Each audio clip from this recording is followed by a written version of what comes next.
Hello, ladies and gentlemen, and welcome to the ESL UK Premiership Promotional Tournament. My name is Munchables, and casting with me today is going to be Vedius again, as the same as yesterday. How are you doing, man? I'm doing well. How are you, sir? I am doing excellent, thank you. I'm very excited to get into these games today. Definitely. We are doing our two semi-finals. These ones are going to be best of threes, and whoever takes these are going to secure their spots in the UK Premiership. So it is all to play for, and not to mention the winners will also get £275 for themselves, so not something to be sniffed at. Now, talk to us about the format. Talk to us who's playing today. Yeah, today in our first game, we've got ESL Esports versus Terra Cotta Army UK.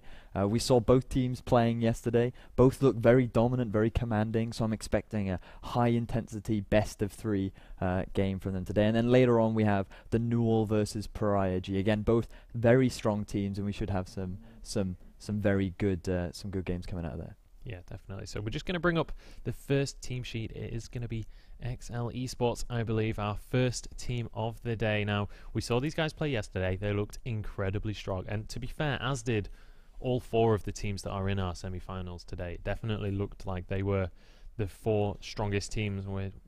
Maybe we'll see an upset in the lower bracket, but ESL, the first ones of the day. We have had a couple of little shuffles with the two rosters.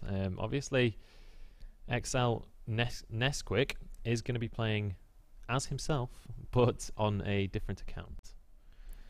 But we are going to bring up the second team sheet for you guys, which is going to be TCA Esports. Now, as we talked about yesterday, these two teams have a little bit of a rivalry. ESL last time denied TCA their spot in the Premiership and took it for themselves. So TCA are going to be looking to try and reclaim the title. Now, TCA have had a substitution. Raisins, their jungler, has been swapped out for a player, Memento. Yeah, they've brought him in today. Unfortunately, Raisins was unavailable to play today. But as you mentioned earlier, that was ESL that took away TCA's spot in the last Premiership. That was actually thanks to me. So they're probably pretty glad that I'm not there today. But nevertheless, I expect a fantastic best of three. Last time, just to mention, it was a 2-0 in favour of ESL. So they showed just to brag. Just dropping that in there. But meanwhile, we should be loading into Champs Select now. We certainly will be. I'm very interested to see how this different jungler is going to affect the game. Now, obviously, just to let you guys know, Memento is a Challenger player, 672 LP, I think Something it was like currently that, yeah. in Challenger. So this guy is a very strong jungler, very favourable on the early game champions, the Lee Sin, the Nidalee, the Rek'Sai, that kind of thing. So we could see a lot of aggression coming out of this guy. Yeah, as well, we should also mention that Alco won't be playing in the top lane. They've brought in another one of their substitutes, Hadesash, into the top lane. So we do have two major roster changes from the side of TCA, so it'll be interesting to see how their playstyle varies. Yeah. I'm not sure Hadesash plays the same style as Alco. Alco, we saw a lot of early aggression, a lot of We saw him fighting. going for the hard carries. We definitely saw that, and I'm not sure. I think Hadesash is more of the utility sort of tanky top support. He's going to try and offer. He's going to help his team to carry rather than be the main focal carry of his team. Yeah, he's like the he's kind of like the Soaz rather than the Huni. Yeah. But Hadesash did used to play for these guys. He only recently left the team, so they're going to be more than comfortable playing with him. And the bans have already been gone through, and the first hover is going to look to be Rek'Sai. Now, both of these junglers love to play Rek'Sai, so not surprised at all to see this being a contested pick. It is going to be locked in, but talk me through the bans that we see coming out. Yeah, we see Lissandra ban. We saw Nadezaurus playing Lissandra yesterday. He does have over 100 games on Lissandra, very familiar with the champion, so that's a very specific target ban towards Nades. That's something they don't want him on. Rengar was probably directed towards Memento, as you mentioned earlier. He is very high elo in terms of solo queue, and Rengar is one of his go-to preferred champions, along with the Nidalee there. So as with just about all of the EU junglers. But they have left open the Lee Sin, so I wouldn't be surprised. On the other side, we do see Sivir coming out. Jokerism had a fantastic game on Sivir yesterday, 6-0-13. And as I mentioned, he was renamed to Scuttle Crab for how often he used to play Sivir. As well as that, we saw Janaban, incredible performance from Exabyte yesterday on the Janna, as well as Cassiopeia. Now, Artorias likes he does play a lot of Cassiopeia in solo queue, however, he's not allowed it in 5. So that's a bit of a bait ban, unfortunately, for the side. He's going to be pretty pleased with himself that he's seen a now that would be ban. a Huni style That would be a Huni style pick. But yeah, doing a quick run through the picks, as you mentioned, we've got a first pick, Rek'Sai, favoured by both teams, very popular pick. And they've decided to take away the Lulu now. Lulu is one of Ped's preferred champions. It is something that he does like to play. He is a very utility-focused mid laner, so clearly they've done a bit of research and they've identified that they want to take him off that, as well as Corki, another very strong AD carry in the current meta. Yeah, absolutely. And those are going to be immediately countered with, I say countered, they're going to be followed by a Fizz pick and a Morgana lock-in. Now, Morgana is a champion that has been so popular for so long, but it's not been as popular as of late. Where do you think they're going to take this? Could it be mid lane? Could it be top? Or is it going to be that standard support? Definitely be mid lane. I have seen Ped play it in the mid lane. They might be holding that as a bit of a flex pick, but I also know Artorias used to play it in the top lane. However, we do see a Fizz locked in, so it is likely that we will see the Fizz in the top lane. Yeah. So I do expect that to I do expect it to go over to Exabyte. I think Ped would rather counter pick rather than pick his mid this early, but we'll have to see what they decide to do. Meanwhile, we do see a bit of a Veigar hover. I would love to see this.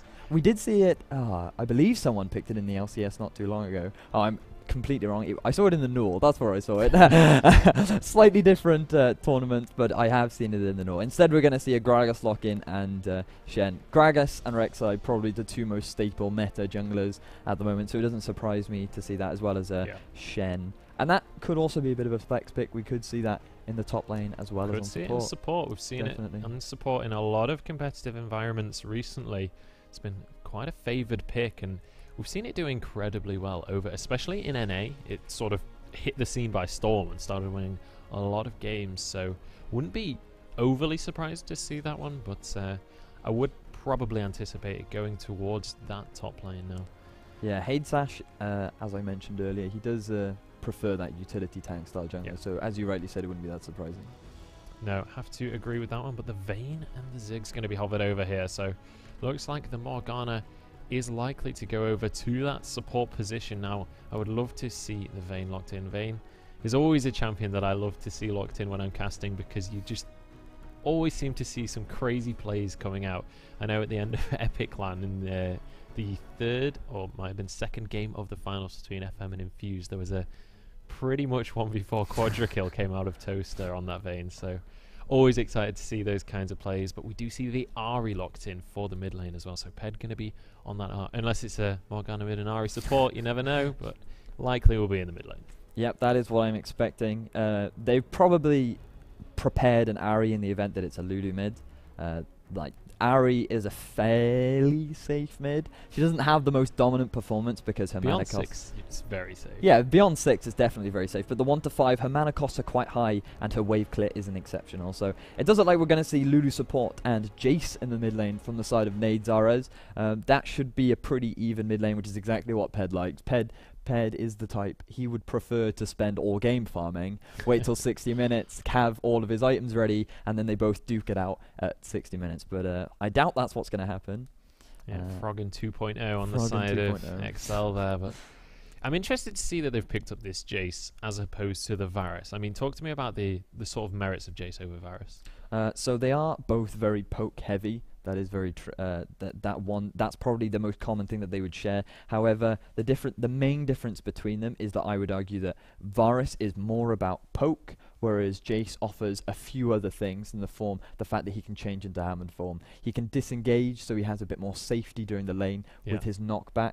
Not only that, while the mana costs are higher, the damage is arguably a lot higher, as well as the utility that he brings with his acceleration gate. So for the team, they're offering a bit more utility. It adds a bit more engage with the team comp that they are running. So I guess he's decided that he wants to be more team focused rather than more poke focused. Yeah, I can see that definitely. And obviously the shock blasts are going to be doing a lot of damage, and with those Corki rockets mixed in, it's going to be pretty difficult to sustain through that one. Not really any means of sustain on the side of XL in this composition. Obviously, you will have the Black Shield to block some of those Corki rockets, but XL could end up in a position where they kind of have to force these engages, otherwise they're just going to get sort of poked out. Yeah, they do seem to have a very sort of pick-orientated split push kind of comp, because Artorias on that Fizz, we mentioned it yesterday, we saw this yesterday, this matchup yesterday actually, with Trash Club Billy versus his opponent in the top lane.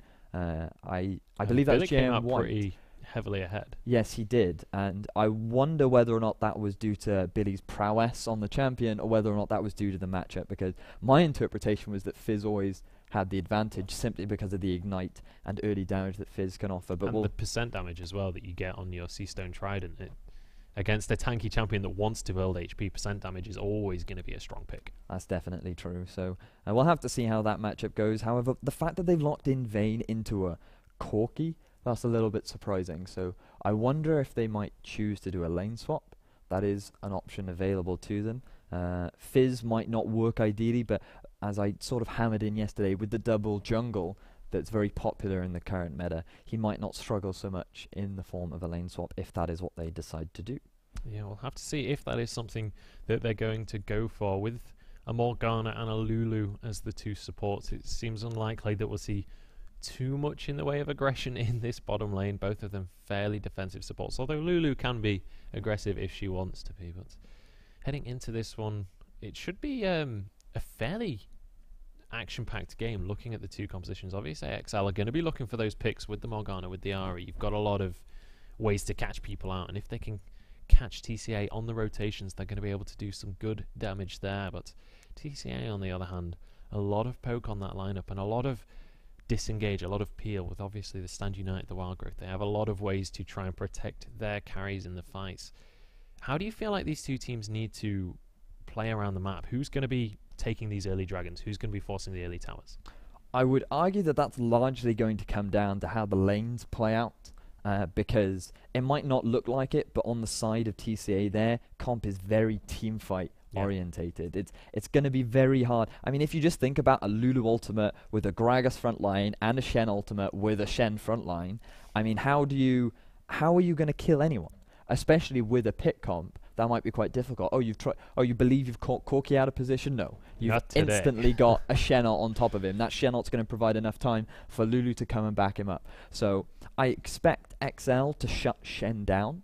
I expect that for them to make their comp work, they really need to put pressure on the Shen. But however, on the side of TCA, for them to make their composition work, all they need to do is play safe in the early game and take advantages. Maybe if they're doing well, they're going to look to force these early drakes, force these mid-game fights, because their team fight comp is exceptionally strong. It certainly is, and we'll have to see if they're going to be able to make that scenario happen for themselves. I can't get my words out today. Well, it will make them happy, I hope. Well, if they can get the scenario to happen, then they will certainly be happy. Definitely. Off the back of that one, and we'll have to see whether they're going to be able to force that scenario. But just before we head into this game, obviously, massive shout out to our three sponsors that are making this happen for us. Obviously, SanDisk, AOC, and Need for Seats. So if you're needing any disk drives, if you're needing any monitors, and if you're needing any chairs, you know exactly where to go. But we do have a quick pause heading onto the Rift, unfortunately. As you guys know from yesterday, I am a big fan of pauses. So we're just going to get everything sorted out quickly. Just going to try and find out what the source of the pause is, but it shouldn't be too long. It does look like it's come out from TCA. I think their support having a few PC issues is standard on these online events, not that uncommon. But standard now that on LAN events. Yeah, now that we've got a pause, it gives us a nice opportunity to give a quick rundown, because these players are obviously competing to play in the ESL Premiership, and so you probably will see these teams around a bit more. So we can do a quick run through of the rosters. We certainly could. Oh, actually, we're onto the Rift anyway, so we can do it. We can even show you what they're playing, where they are on the map. But on the blue side, we are going to have XL Esports. Now, these guys have been around for a little while. Up in the top lane, we're going to have Artorias, who's going to be playing that Fizz. In the jungle, we're going to have Nesquik on that Rek'Sai. In the mid lane, we're going to have Ped playing the Ahri. And in the bottom lane, we're going to have Jokerism and Exabyte playing the Vayne and Morgana respectively. Yeah, and on the other side, on the side of TCA UK, we have Haidsash in the top lane playing Shen. In the jungle, we have their substitute Memento playing Gragas. In the middle lane, we have Nades Ruz on Jace. And in the bottom lane, we have Jakamaka and Bartiono playing Corki and Lulu. We certainly do, and Bartiono repping that Squid Kid skin. I can't remember. It's Pool Party, that's what it's called. Pool I can't remember what Party it's skin, called. I don't know if you've seen the GIF. Who hasn't seen this? I think it was Skyen that did it, or someone, that when it first came out. It's like, I'm a kid, I'm a squid, I'm a kid, I'm a squid. It's amazing. It's the best GIF I've seen in a long time. But anyway, I digress. Back to the game. Now, this is one of the two. We've got two best of threes, obviously, today. XL versus TCA, and then Pariah G versus the Null. And I feel like the way the lineups have been created, these two teams were about before this tournament existed. These guys have been around for a long time, and as such, they're going to have a lot of sort of synergy, a lot of teamwork available. And then the next best of three, we kind of have two solo queue squads that are going to be, they've pretty much been made for this tournament. So it's going to be much more down to mechanical prowess. So it's kind of like the first best of three is all teamwork based, and the next best of three is going to be pretty much all about the laning phase. And as you talk about teamwork, we had a very interesting stat just come up on the screen about the total number of assists that XL managed to pull out. While they only had 22 kills, they actually had 66 assists in their game, which is pretty incredible. It really shows the amount of teamwork that was involved in their team and how often they group together and work together. So I'm expecting a lot of teamwork to come out from the side of XL this game. Absolutely. And speaking of working together, we already see both teams running with the jungler and top laner, sort of duo jungle start, that buddy system working wonders. Haidsash going to tank up this red buff for Memento, so Memento can save those health potions, and likewise on the other side of the map. Yep, so again, as I mentioned yesterday, that it's mainly to prepare in the event of a lane swap. They were looking out, there was the possibility that with a Vayne lane they might choose to lane swap, so TCA managed to do that in the event that they decided to do that. So nice decision making from the side of TCA, and we'll have to see now. You can see early on already in the bottom lane, a nice bit of poke coming out from the side of TCA, forcing XL back a little bit, but XL still managing to hold their own fairly well. Yeah, they're doing a good job so far, keeping just about even in that CS. And this is kind of what we talked about yesterday as well, is the best way to play against the Vayne is shove her under that tower, force her to just have to farm up and deny her any opportunity to try and get those Silver Bolt procs off. And so far they're doing a good job of just that. But one thing I want to talk about heading into this game is we see Nades starting on this Jace with the longsword and 3 pots. Now, you can also go for the flask. Talk to me about sort of the merits of going for this longsword, being able to do that bit of extra damage and have less sustain. Generally, the idea... Oh, meanwhile, we've got a bit of a gank in the mid. Yeah, Nesquik trying to come in, not quite going to find the opportunity, though. Yeah, so going back to what you asked earlier, basically it mainly comes down to the fact that as you rightly said, Flask offers a lot more sustain during the laning phase. But against an Ahri whose mana costs are quite high, if she consistently chooses to harass, she's going to run out of mana very quickly. And just simply with the longsword, he'll have enough health pots to be able to sustain through the poke. So he's decided that it's not really worth going for the Flask. He'd rather get the early Brutalizer and just make do with the slightly lower number of health pots that he has. Rather be the one that is poking, as Jokerism feels the definition of poke there. The Corki and the Lulu both harassing him underneath that tower, and up in the top side of the jungle we see again Rek'Sai versus Gragas, and the Gragas winning out for that Scuttle Crab. Well, we saw the same story yesterday. Yeah, definitely. Having good vision control over the river is always an advantage, and the fact that Scuttle Crab provides you with that in the early game is exceptional. So useful in the fact that perhaps they predict that Haidsash will be the lane that's pressured, so by getting that early river ward they can easily see whether or not Nesquik is coming up through the river to apply the pressure in the top lane. Yeah, and already we see XL have been bullied out of this bottom lane, and that's going to give Jakamaka a pretty significant CS lead, starting off already 10 CS ahead, and these last 6 minions are going to go underneath the tower and be lost, unfortunately. But up in the top lane, we see the first blood go down as Artorias manages to pick up the enemy jungler. Haidsash trying to escape from this one now. Should be able to get away with his Shadow Dash should he need to, but a nice gank there from Nesquik. Yeah, really nice. As we said earlier, I mean, I'm not quite sure what happened there, but it does look like they managed to catch Hadesash out of position. And a beautiful first blood onto Artorias. It's really going to put Hadesash in a very difficult position. Now with that early lead on Artorias on Fizz, he's very likely, judging by the runes and masteries that he's running, going to go for the AD Fizz, which means we're going to see a Trinity Force coming out of him, and with that early gold spike he's going to be able to come back into lane with a very early Sheen, which is going to be horrible for the side of Hadesash. It certainly is, and I mean this could well be the opposite of what we saw yesterday in that Fizz versus Shen matchup. We saw obviously Billy doing an incredible job on that Shen and sort of bullying out Chin on the Fizz, and this time it might look the exact opposite way with Artorias having that early kill in his pocket. Both top laners hitting level 6 at almost exactly the same time there, so nobody going to have an opportunity to go too aggressive. Yeah, so one thing I do want to note is, talking about Sheens, we can already see that Jackamak has come back into lane with a Sheen already. And while we mentioned earlier, yesterday, that Vayne does have a rather weak laning phase, the fact that Corki's now decided to rush the Sheen is just going to make that even harder. So, nice pickup from the side of Jackamaka, really understanding the matchup and knowing how to abuse the lead that he can gain.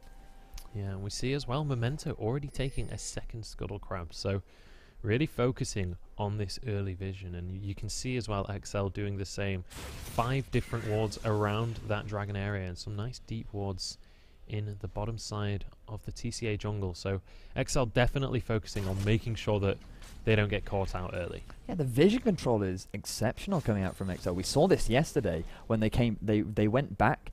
After their first pack, they already came back to lane with pinks and 2 wards from every single lane. Unfortunately for bot, they were forced back a little bit early, which was unfortunate, meaning they couldn't come back with the type of vision.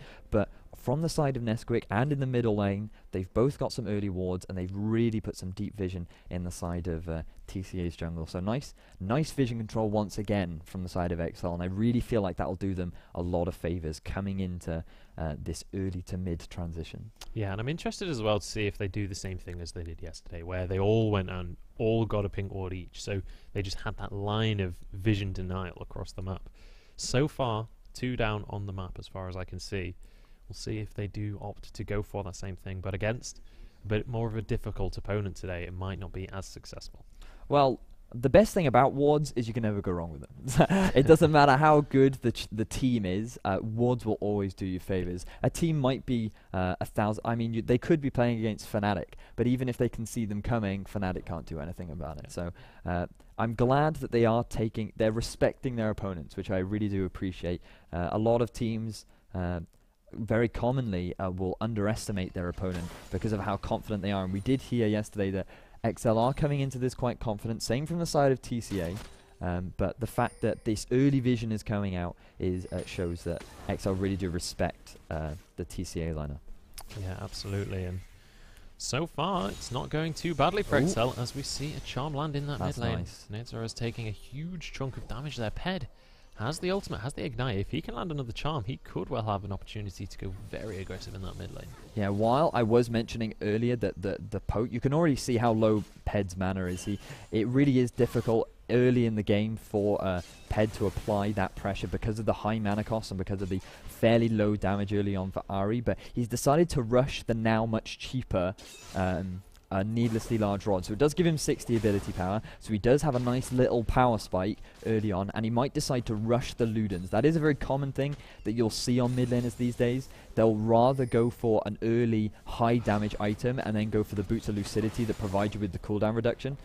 So we'll see if that goes out from Ped. But on the side of Nadzarus, he has got the cleanse, so Ped is being a bit skeptical about whether or not he can engage, because Nadzarus can just disengage immediately with the cleanse. So yeah, and Ped on the way to solve any mana issues that he might be seeing in this early game, as he's going to get that blue buff donated over from Nesquik, so going to be more than happy with that one. We do see Nadzarus was trying to roam down to the bottom lane, but spotted out by a pink ward. He's going to be able to clear that one away and head over to his own blue buff.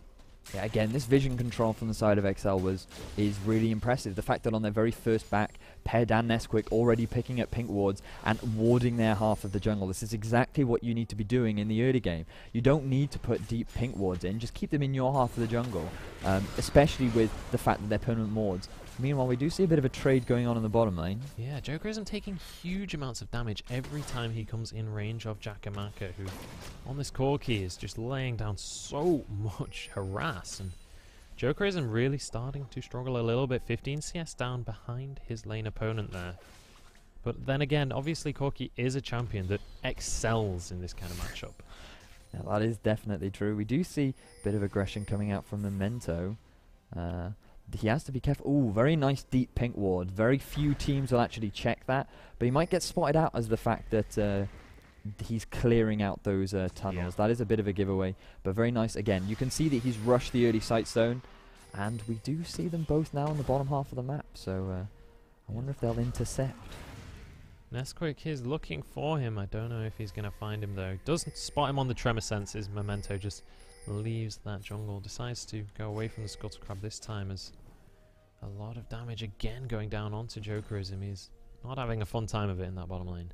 No, it's interesting that he's decided to go for a mana pot. I didn't realize that she was so mana intensive. Oh, Memento. Just ruining Nesquik's momentum there as he smites away that Razor Beak and just ruins his day. Jokerism again. He just can't go near this farm.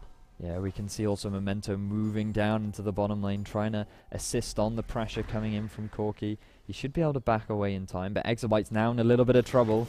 Yeah, might not be as lucky as his AD carry here. Throws down that black shield, and the teleport going to come in from Artorias. He's looking for the Soul Shackle stun. Is he going to find it? Yes, gets it onto one. There's the Chunk the Waters onto Jakamaka, who isn't going to go down as the Wild Growth comes out. He lives. No, he doesn't. Goes down to the Ignite in the end as Artorias picks up one and trades it for his support as Haze Slash has teleported in. Takes one too many tower shots, though. Nesquik comes into the fray. This is now a 3v3 as Jokerism's arrived. Haze Slash flashes away, but he's going to be going down as the jungler falls as well, and now Bartiono is the last man standing. Jokerism should be able to pick himself up a double kill here. In fact, Artorias gets it instead, and that is a beautiful trade for XL. Excellent communication from them. Yeah, that was really nice. We are going to have a quick look at the replay. They predicted the lane swap and immediately Exabyte ultimates. You can see that he gets an ultimate onto two, lands onto Bartiono. Artorias, they see it coming, they call it. He teleports in. He immediately goes onto the AD carry, the target focus of the tower. Haze Slash takes a few too many tower shots, really puts him in a bad position, and that gives XL plenty of time to collapse onto the rest of the team, and at this point, it's just cleanup. Really nice reactionary play from the side of XL. Really good communication. They could see the dive coming, and they responded immediately and quickly. And off the back of that, they were able to pick up the first Drake of the game, and that's going to give huge momentum. You can see now from Artorias, he's almost completed his Trinity Force, which is going to scale them really well into the mid game. Yeah, absolutely. And as you say, really, really well played by XL. And you can see the teamwork just shining through there. And TCA really, I feel, just bit off more than they could chew. They thought that they just had a free kill onto Exabyte, but a little bit of miscommunication, a little bit of misplay, taking too many tower shots on the wrong targets, and it ends up losing them a basically 4-1 trade, essentially. Yeah, definitely. And now, when Vayne was originally behind in the bottom lane, he's now come back with the Bilgewater Cutlass, picked himself up a kill and an assist, and that 20 CS lead is going to mean a lot less now that we can see on the side of Jakamaka that he's already 1 kill down. So really, that's really going to bring Vayne back into the game after the early deficit. Yeah, if we take a look at the gold, they are actually almost exactly even now. So Jokerism going to be very happy with that one. A nice black shield going to block out that phosphorus bomb, and they're going to trade just about evenly as Jokerism manages to catch that glitter lance. He almost missed it, but he managed to step back into it. So he's going to be he always was good at catching, as he catches all of the skill shots and may well go down here. The armor shredder is going to be there from the Gatling gun. One more auto attack as Jakamaka picks that one up. The knock-up comes through from the Wild Growth. Black Shield coming off cooldown just a little bit too late as Exabyte may well be coming down for the double kill. The flash from Jakamaka, but the kill is going to go onto Bartiono. Flash is down. A nice shock blast onto 2, but XL just aren't going to be able to capitalize on this one. Yeah, big misplay from Jokerism there. You saw him tumble in to try and dodge the phosphorus bomb, but all that did was put him closer to Jakamaka. And even though he did manage to pull back a little bit, you still have to respect the damage coming out of Corki. With the Sheen, with the Phage completed, he still has a ridiculous amount of damage, enabling them to out-trade in the bottom lane. So big misplay there from Jokerism, and now that is going to put them 40 CS behind and at a big disadvantage in the bottom lane. Yeah, unfortunately, a bit of Hobbit logic coming out from Jokerism there, thinking the closer you are to danger, the further you are from harm. Unfortunately, that's not quite how League of Legends works. He's going to be punished for it, but we do see in this mid lane Nesquik just soaking up a couple of waves of minions there as Ped had to clear out those minions at the bottom. And we can see as well that pink ward is still there in the bottom side of the jungle from Memento, so that early vision is going to just help them so much. Yeah, definitely. Both mid laners now picking up their respective blue buffs. So again, as I did mention, Ped does prefer to farm and wait for his items. He's not a massive fan of this early aggression, trying to early dominate his lane. He's a very smart player. He takes very calculated risks, and he'll often only go in for a all-in if he's very confident he can take it. Meanwhile, in the top, Artorias goes in with the ultimate. He does indeed. Nesquik has arrived. They do get the knock up onto H-Slash. The Ignite is ticking away. They should be able to finish this one off. Artorias goes in with the Urchin Strike, but it is in fact Nesquik that picks up the killing blow. Yeah, now with that extra kill lead, they are putting Shen behind, which is exactly what I said in Champs Select they needed to do. They need to put that Shen behind so that when he ultimates in, the damage impact. Meanwhile, Charm does land onto Body Owner, not going to be getting any follow-up. I wonder if they're going to be able to pick up this tower in the top lane. We'll have to see. Looks like they might well be able to, as Artorias hammering this one down. No teleport available on that Shen. And Artorias going to pick up that first tower of the game, just going to deny as many minions as he can while he does it. And in the meantime, Memento again positioning very aggressively on this Gragas. He keeps on coming into this bottom side jungle. He just has no fear of XL right now. Yeah, he is contesting for deep vision as well, as Nesquik does in fact notice the pink ward, so they do manage to get that out of their jungle. But they both now have completed side stones, so they're both contesting very heavily. You can see slightly more vision from the side of TCA in the bottom half of the jungle, and that's purely because of the advantage that their bottom lane has. The fact that they're ahead really gives them a big advantage. Meanwhile, as we talk about the bot lane, an interesting stat from yesterday was Bartiona was the only one on his team that did not actually die throughout the entire game. So Bartiona, again, having a very impressive... He did in fact play Lulu yesterday. Very familiar on the champion, very comfortable on that champion. So nice to see that he's maintaining that performance. Meanwhile, in the river... Yeah, Nesquik going to have to back away from that one. At this early stage of the game, you do not want to be 1v1ing the enemy mid laner as a jungler, generally speaking at least. But Ped going to be heading back to base now. He has a bit of gold in his pocket, 2,000 to be precise. It is going to get denied actually. As soon as he can get back to his base, they're going to be able to grab that Luden's Echo, which is going to be such a huge power spike on that Ahri. Yeah, that mid tower is taking a bit of damage. Now that the bot lane tower is gone, they're rotating around to the mid lane, applying this pressure. Ped on Ahri hasn't been able to go back, pick up the Luden's Echo, which means his wave clear is still lacking a little bit, but it's still going to be enough to hold off the initial siege, especially with Exabyte there to help support. Yeah, absolutely. For now, they should be just about okay, but it is going to mean that Ped still isn't going to find an opportunity to base anytime in the near future if this siege continues. Yeah, you can still see that Jokerism is pushing up in the bottom lane. I do expect him... Oh, he has decided to move around to the mid, and it does look like that they're going to lose this middle tower. Yeah, they are indeed. The charm not quite going to connect to that one. One more auto attack. It does go down. That one, Jakamaka picking that one up for himself. So that is 2 towers to 1 now in favor of TCA. So they're going to be more than happy with that little advantage, and they're going to be starting off the second dragon of the game. First one was picked up by XL. TCA looking to pick this one up for themselves, but XL have something to say about this. They definitely look like they want to, but they may have decided against this. They do back away. Prey Seeker came through, but it's going to be difficult to steal it with that. Ped took a few too many hits, decided that it wasn't worth it. Both teleports were up, as well as the Shen ultimate was available.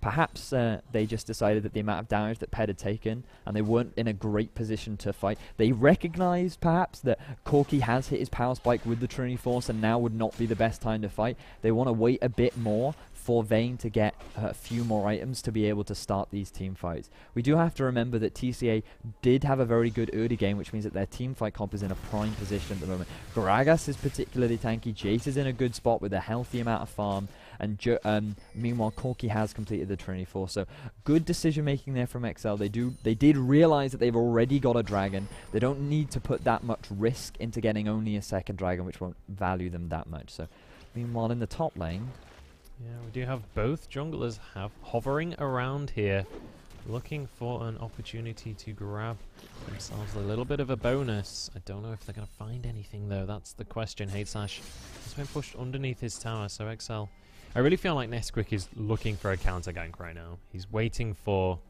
Artorias to get caught. Yeah, you can see that he's got a pink ward in the bush with him, so he's definitely making sure to stay hidden. He's also picking up a nice bit of XP, but unfortunately he's wasting a bit of his time. Bartione is hanging around, but the ward has been spotted out. Yeah. So now we're going to have to back away from this one. Both junglers deciding to leave, and so far this substitute not going fantastically for TCA. 0-2 on this Gragas from Memento, so not having the best game of his life so far. We'll see. I mean, Gragas is one of those champions that the longer you're in the game for, the tankier you become. It is one of the champions that you just become this monster of a front line towards the end of the game. So maybe a bit later on he will start to shine a little bit more. He has been doing fantastically on being aggressive and getting that Meanwhile, vision. in the mid, Yeah, we do see the teleport coming through. Or Stand United, sorry. Not a lot coming off the back of it, though, so far. And XL just disengaging immediately. yeah, we saw the flash come out from Exabyte as well as the cleanse from the side of Nade so that does give Ped an opportunity now to land his crowd control onto. Meanwhile, flash in the mid. Flash. Nesquik goes very aggressive as the Spirit Rush is going to be used. The Charm lands onto Bartiono, who should be going down. Chum the Waters is going to be enough to finish him, but it's a 1-for-1 as the mid laner falls. 1-for-2 now as Hatesash is going to be the focus target, but Artorias is caught under a tower. And it turns into a 2-4-2.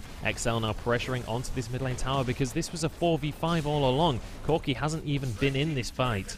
And XL pick up their first mid lane tower. Yeah, well, we should cut over to a replay now. We can see Nesquik immediately flashes in, catches two people out in the middle lane. Really nice charm onto Bartiono. That's what picks them up their initial kill. But then we get a flash torn onto Ped. We have to remember, while it is a 4 versus 5, the tower does count as an extra player. So it is sort of a 5v5. And XL pretty much lost that fight purely because of the amount of tower damage that was coming out onto them. Meanwhile, while all of that action was happening, they do pick up the mid tower, but they do lose the top tower. So meanwhile, aggression in the mid. Yeah, Artorias has gone very deep for this one. He's looking for Jakamaka, who Valkyries over that wall, and he's going to get himself to safety. But in that last fight, we saw one of the shock blasts from Nazaros landing onto 3 or 4 different members of XL, and the damage coming out from that already. He's finished his Brutalizer. He's now finished his Last Whisper as well, so he's going to be chunking out during these fights. Yeah, he is definitely. Now with the Last Whisper completed and the Brutalizer, his armor penetration is going to be pretty scary, so he's definitely hit around his power spike. Shen is definitely getting tankier. Gragas is also slowly getting tankier, so TCA's teamfight comp is slowly shaping up into what they want. The gold is very even still, but the one thing that worries me for them is this Artorias on Fizz. He's 4-1-4, working towards his Blade of the Ruin King. It's going to get to a point where Hatesash just cannot 1v1 him because of the amount of damage that he is putting out.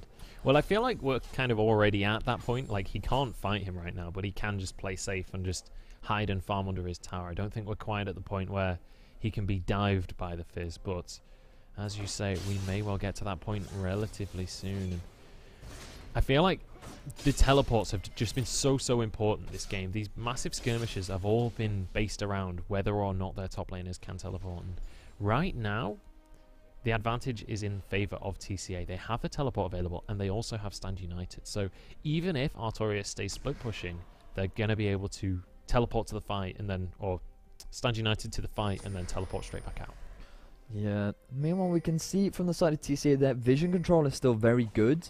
While I feel like while XL initially had very good vision control, it's slowly been lacking. They've fallen a bit behind. They haven't had many favorable team fights, and I feel like they're not concentrating on the importance of this vision that they were doing so well in yesterday. So they could do with picking it. You can see 2 pink wards coming out from the side of XL. If they want to put those down inside their jungle, make sure that they have control over their jungle to enable them to then move up into the river and into the enemy side of the jungle. So I'm expecting better vision control coming into the mid lane from XL. Ooh, nice binding coming out from Exabyte there. European sniper throwing that out across that mid lane, but not really the target that they want to be engaging on, just getting that tiny bit of harass down. And it's going to be 15 seconds now until that Drake is on the map. The dragon, the mighty monster that they're going to be wanting to battle for. 1-1 so far. One of these teams is going to be looking to make it 2-1 in their favor. XL in a good position so far to start this one off, and they are just going to be going straight for it. But this could well be a team fight, or we could even see TCA heading towards this mid lane. Yeah, I do expect Artorias to go back to be able to go top to deal with the push from, or perhaps they might just rotate around to the mid, stop this push, but they are going to lose this top tower if they don't deal with the Shen in some way. They are indeed, but they're looking for the fight. Artorias not quite going to land that Earth, though. And this should be a top tower going down in favour of TCA, so nice map play from them to be able to capitalise on that dragon take.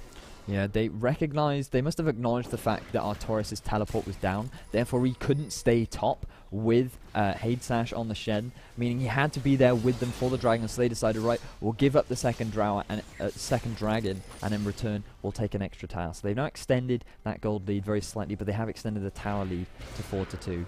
So we'll see how they decide to push. I do expect it's very difficult for XL to make a play with the amount of vision. You can see wards all over the map from the side of TCA, which makes it very difficult to get picks, especially with a Shen in the game. As I already mentioned in Champ Select, getting a picks against this comp is particularly difficult.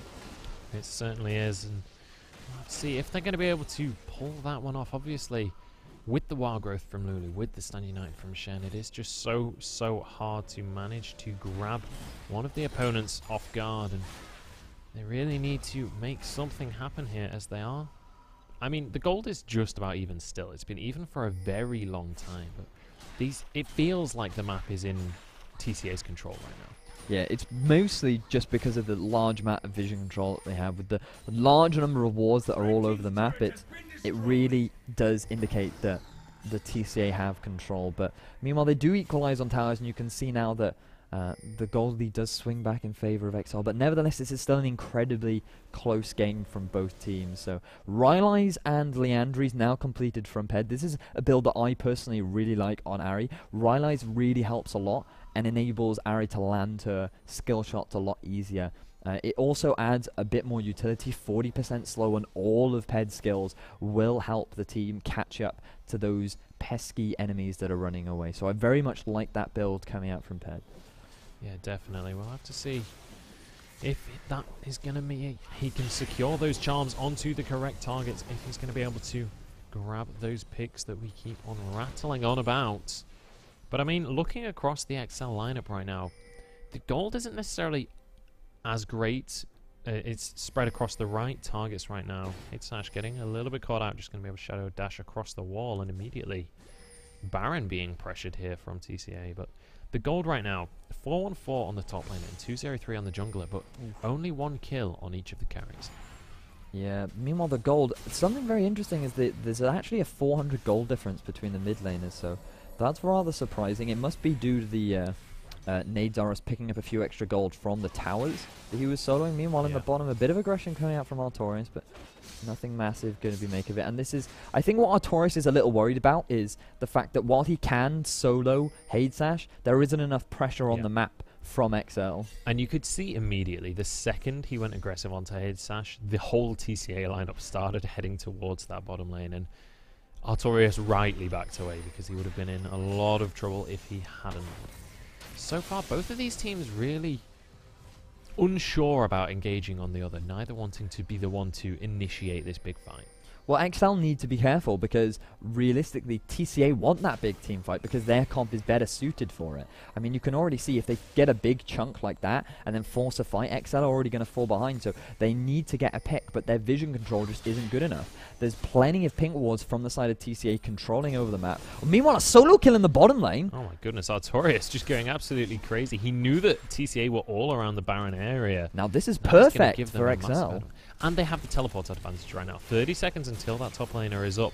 Teleport is available for Artorias. So right now, XL can toy you with the idea of starting the Baron just to kick off a fight, or they can just hold this and get a free tower. That's exactly what I was about to say. That they don't need to force a fight. They just need to group up. They need to show their presence. They need to say, look, we're here. If you want to try and do anything, oh, you want to go to Artorias? We're going to force an objective. Oh, you want to fight? Well, he's got TP. There is nothing TCA can do there, and all XL have to do is wait. Meanwhile, he's going to pick up a tower in the bottom lane. That's going to equalize both towers, and it's going to give XL a 2,000 gold lead. So very nice play from Artorias. Really doing his best to hard carry his team this game. Certainly is, and It's working out so far. Interestingly, going for the boots of lucidity on that fist, so definitely focusing on being able to do a lot of damage. Not really gone very tanky at all just yet. Does have that Spectre's Cowl, so has that bit of MR. I'll be interested to see what he continues to build here, whether he decides to just go tanky from this point or whether he does opt to just continue building damage. I do expect him to start building fairly tanky. There's quite a lot of magic damage from the side of TCA, from the likes of Shen, Gragas. A lot of magic damage does come out of Corki, so it doesn't surprise me that he's going to go for the Spectre's Cowl, as he's mostly laning. Pretty much he's got, as a split pusher, you're playing a very extended laning phase. Meanwhile, Binding lands onto Memento. Memento very far away from his team right now. Artorias going aggressive, but they know with that little ward there in the river, they know that TCA is reacting to this and back away. Yeah, the ultimate has to get burnt out from Memento to disengage, so that is a massive item down. Meanwhile, is in a lot of trouble. The Spirit Rush is going to be used by Ped, and that is going to force Wild Growth and Stand United, and then they immediately disengage Artorias, using their Chum the Waters. And actually, Hatesash with a nice taunt. They go in. Nesquik gets the double knockup, but Hatesash is going to be going down to Jakamaka. I mean, Jokerism, sorry. As we see TCA running with their tails between their legs. There's the double kill. The Penta? For the Vayne. No, it's not the Penta, as Artorias picks up one kill onto the enemy mid laner. He's looking for more. Memento is going to go down. There's the double kill onto the Fish. Yeah, we should get a replay coming up on your screens now. This is a beautiful play. Ped, initially, just before the replay, he gets 2 ultimates out of the side of TCA. This means that the moment Hatesash goes in, you get a nice flash knockup from Nesquik, stopping the follow-up from Hatesash. That leaves Hatesash completely on his own. Jokerism rips through him as well as Artorias. Both have maximum HP damage, destroys him, cleans up. And at this point, they're all so low from the damage just coming out from Nesquik that it's just a chase and clean up. I know for a fact that Jokerism saw right in his eyes a Penta, and he was looking at that thinking, I can get a Penta here, but Artorias was like, no, I need kills, picks himself up a double kill. Really nice play from the side of XL. Ped initiated that so well. That ultimate coming out from him was beautiful. Yeah, just been all of the defensives, essentially. The Explosive Cask was already on cooldown because Memento got caught in the enemy jungle, and then immediately they burned the rest of the defensive's ultimate abilities, and I mean, there's nothing that TCA can do at that point. Yeah, you're definitely right. I completely forgot to mention that massive disengage ultimate that was down. They picked a really bad time, and it was TCA that initiated that fight. Hatesash was the one that flashed in and taunted, and that was a really bad decision for them. If that fight went wrong, they had no way to disengage, and we saw that coming out from the side of TCA. So XL definitely playing their composition very well. Playing that pick, again, I can't hype up Ped enough because he did play that perfectly. And off the back of that, they managed to pick up a Baron. Now, with the Baron, they're in a prime position to get that split push coming out from Artorias once again. And we've already seen Artorias, level 17 now. Frozen Heart completed, Trinity Force completed, Blade of the Ruin King completed. He can easily force Hatesash out, and this is going to be a perfect opportunity for XL to optimize their comp. Absolutely, and with that Frozen Heart completed on the Fizz, as you say, going to get so tanky, going to be able to just pretty much ignore Corki if he wants to, or he can just go completely ham on him. He can pick his targets very comfortably, and we do have a statistic popping up on our screen. The shortest game of the tournament, the second shortest, sorry, at 28 minutes. Obviously not going to be able to make it quite as short in this game, but then again, we kind of already knew that heading in. We knew that this was going to be a much more even matchup. Yeah, definitely. I mean, the fact that, another thing, we saw the statistic earlier, 66 assists, and only in that second shortest game of the tournament. I mean, that's a pretty impressive stat. We can see the teamwork coming out from XL. With 2 substitutes, we were a bit skeptical about how well they did work as a team, and we recognized there that they didn't take into consideration the fact that Memento's ultimate was down. They didn't take into consideration the fact that we also had the Shen ultimate down from the Stand United and the Wild Growth from Lulu. So some communication errors coming out. Meanwhile, very crisp, clear shot calling and communication coming out from the side of XL. So very impressive performance coming out from them. Yeah, and this is basically the perfect scenario for XL right now. Definitely. They can use this Baron buff to just pressure multiple lanes. TCA have to get more than one person down in this bottom lane to be able to deal with Artorias right now. It's crazy the fact that they need both the AD carry and the top laner just to deal with Artorias. And the wave clear isn't exceptional from the side of TCA, so they should be able to keep sieging on this tower. We'll see how that goes. Charm just out of range there as Memento uses the Righteous Glory, but it's not going to find his target as XL just immediately, they see that used and just back away, and it's going to mean that they can continue to just pressure on here. The Baron buff, unfortunately though, has now finished off. It's run out of time. And XL have lost that global pressure, but still only 2 tier 2 towers remaining for each team right now. As Artorias just jumping over Hade/'s head. Just showing off right now on that Fizz. Yeah, it's... I Ooh, can't... promote. It's just, they don't need to force anything. They don't need to dive, and that's what I hope they're saying to each other right now. They don't need to actually make a play, because they're just taking the rest of the map without doing anything. This is they need to play this passively now. If a TCA decide to engage, all they need to do is disengage, because Artorias can win the game alone at this point, as long as they keep playing with this split push. Yeah, and so far it's working wonders as they take the tower, and Bartiono could be the next target as well. He goes down before the Stand United completes, and now we see Nadezaros getting melted down by Artorias. Memento's going to fall, and this is going to be Jakamaka flying away on that little dragon thing. I don't even know what that is, to be honest, but that's going to be Hade/, engaged upon. Can't get the shadow dash because he gets knocked up and he's going to go down. That's another kill onto the vein of Jokerism. That is the mid lane inhibitor down. This could well be game. This could very well be game. We'll see whether or not they're able to push on. We saw a really nice charm again from Ped. He lands onto Bartiono. You can see that forces ultimate from Hade/, not onto the most ideal targets. Another flash from Ped! Jakamaka gets caught out by the charm, and that is going to be Jokerism jumping forwards and getting the KS onto that one as Bartiono forced back onto his fountain as the Nexus is going to fall. And XL take our first game of the day quite handedly.